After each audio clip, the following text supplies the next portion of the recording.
Abbas sesibuk-sibuknya itu masih berpikir investasi. Saya boleh sibuk, nggak dapat semua hadis Nabi, tapi anak saya mesti mendapatkan yang luput dari saya.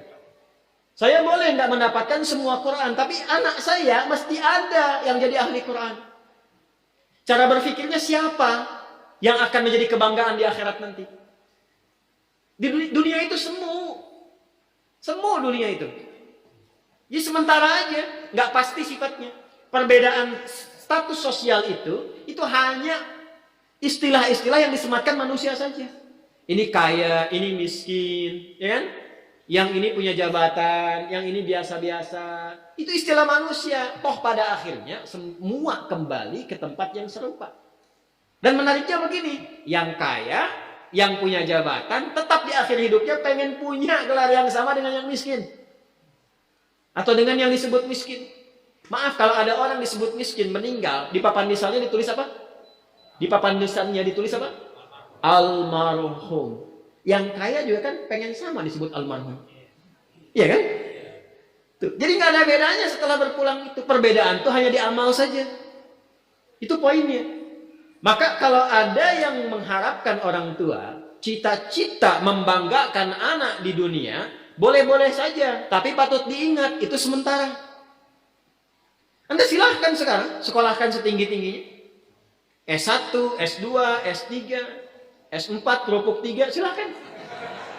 Mau dalam negeri, luar negeri, mau di Nagreg, mau di California, mau di Chicago, di Chicago, di Singaparna, Singapura, silahkan. Itu pilihan. Tapi saya cuma mau katakan begini, itu sementara. Dan persaingannya tidak istimewa. Karena janganpun Anda yang beriman, yang belum beriman pun bisa melakukan itu. Apa yang dikira yang hebat matematika itu anak Anda saja. Anak orang lain pun bisa. Halo? Apa Anda kira yang jago fisika itu anak Anda saja yang beriman? Yang belum beriman pun bisa. Ya. Jadi perlombaannya itu rata semua. Dan gak ada yang istimewa. Sekarang kadang bingung ya. Kenapa sih yang di dunia itu terlalu diistimewakan gitu? Mengistimewakan yang hilang itu gak ada kerjaan. Mengagungkan yang hancur, yang sifatnya fana, rasanya biasa. Apa yang mau dibanggakan sih? Dan yang paling menarik tuh begini, ketika meninggal, gelarnya pengen sama dengan yang dianggap ringan atau rendah status sosialnya itu. Tadi kalau orang miskin meninggal gelarnya apa? Ternyata yang kaya pun pengen sama almarhum juga. Kalau rakyat yang meninggal di papan nisannya ditulis apa? Almarhum. Ternyata pejabat juga pengen begitu, sama juga. Saya belum pernah dengar nanti kalau saya meninggal tulis gelarnya Almaun ya. Gak ada. Tetap almarhum juga. Jelas ya? Nah, maka yang dipikirkan itu perlombaan yang sejati itu begini. Perlombaan yang sejati itu adalah perlombaan untuk kehidupan yang abadi yang gak fana lagi. Jadi kalau pada saat itu unggul selamanya karena gak ada kematian lagi setelah itu. Itu yang dimaksudkan hadis Nabi. Kalaulah ada dunia ini punya nilai walaupun itu hanya bagian dari satu sayap nyamuk saja, ya, tentu tidak akan pernah Allah memberikan itu semua kepada orang-orang yang ingkar kepadanya. Ya. Karena kalau diberikan nggak adil di situ. Ya. Karena itu sifatnya fana, ujian saja, pada akhirnya kembali. Nah, Abbas itu mampu membaca itu. Ini kehidupan sejak di zaman jahiliyah loh. Awas ya. Jadi risalah Islam itu membimbing pengikutnya, umatnya untuk berpikir lebih cerdas. Ini visioner. Makanya jadi muslim itu mesti cerdas. Beriman itu membuat Anda lebih pintar. Saya tanya begini ya, maaf ya. Sekali lagi mohon maafkan saya kalau perumpamaan ini kurang menyenangkan. Kalau ada yang abadi dengan yang sementara, Anda pilih yang mana? Masa? Sholat itu untuk yang abadi atau yang sementara? Abadi. Baik. Mobil itu untuk yang abadi atau yang sementara? Pilih yang abadi apa sementara?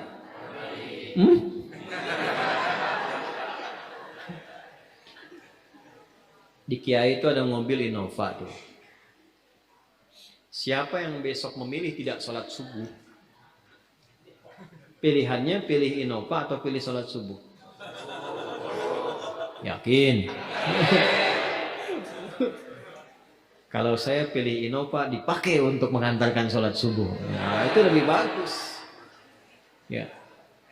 Jangan dipotong sampai situ ya. Ya bisa aja kita pilih Avanza, bisa pilih Ferrari, bisa pilih Pajero ya. Awas yang punya mobil Innova, Anda potong, royalti kena.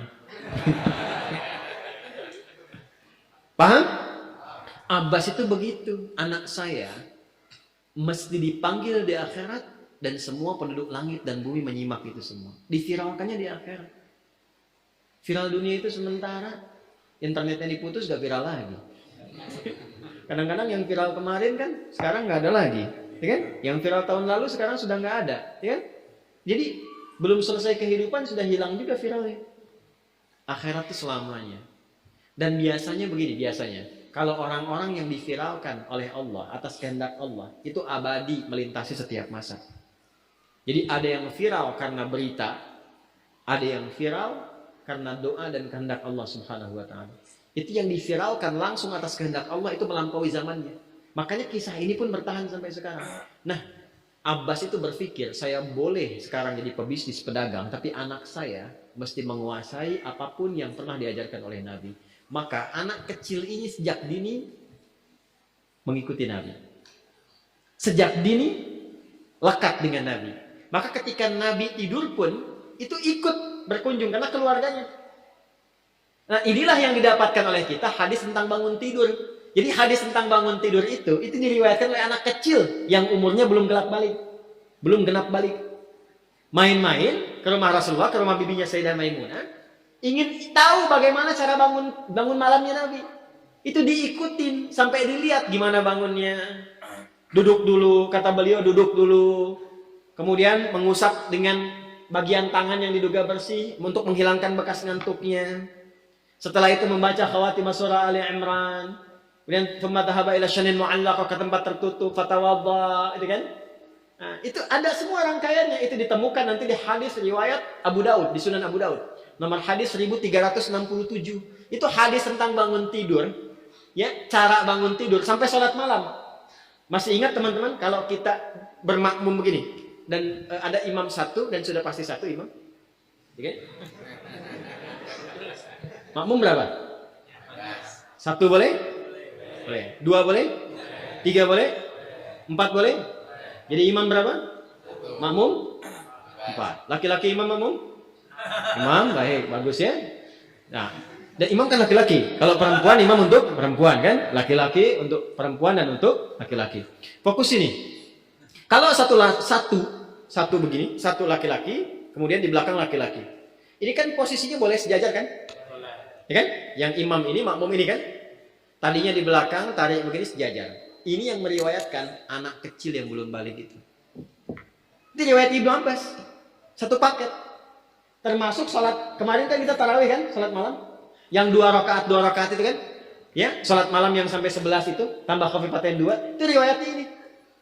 Yang sholat tahajud malam yang 11 rakaat, tambah khafifatain 2, itu riwayatnya ini. Tutup dengan witir 1 rakaat. Itu anak kecil yang meriwayatkan. Dan tahukah Anda, sepeninggal Nabi SAW, Abbas bapaknya ini hafal 200 hadis, anaknya Abdullah hafal 2000 hadis. Begitu caranya. Anda di sini ada yang diplomat, yang di kantor, yang taruhlah berdagang misalnya, ibu rumah tangga, ya, dan sebagainya. Boleh, nggak apa-apa. Saat ini kita mungkin belum maksimal. Tapi jangan biarkan ada satu di antara anak keluarga kita yang tidak jadi kebanggaan di akhirat. Tolong ya. Tolong pulang dari sini dilihat. Anak Allah titipkan kepada saya berapa anak. Tolong siapkan jadi kebanggaan akhirat. Satu aja jadi nanti Quran. Untuk pelita di rumah tuh. Penghilang kesedihan, penghilang kegelisahan, mendatangkan semangat. Itu demi Allah saya katakan, gak ada yang paling indah kecuali saat ayah pulang ke rumah.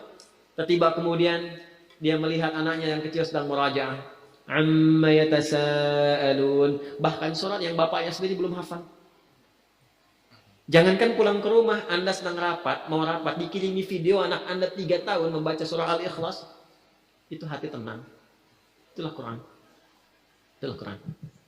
Maka belajar dari Ibnu Abbas ini, apa yang terjadi? ketika orang tua mampu memfasilitasi anaknya demikian, sekalipun orang tuanya tidak mencapai apa yang diraih oleh anak, tapi orang tua mewarisi setiap pahala yang dihasilkan dari anak itu. Karena itulah setiap hadis yang diriwayatkan oleh Abdullah kecil ini, Ibnu Abbas, maka semua doa tersambung bukan hanya untuk beliau, tapi juga untuk keluarganya, untuk orang tuanya. Karena itu kalimatnya bukan radhiyallahu ta'ala anhu, tapi anhuma, untuk Abdullah dan bapak.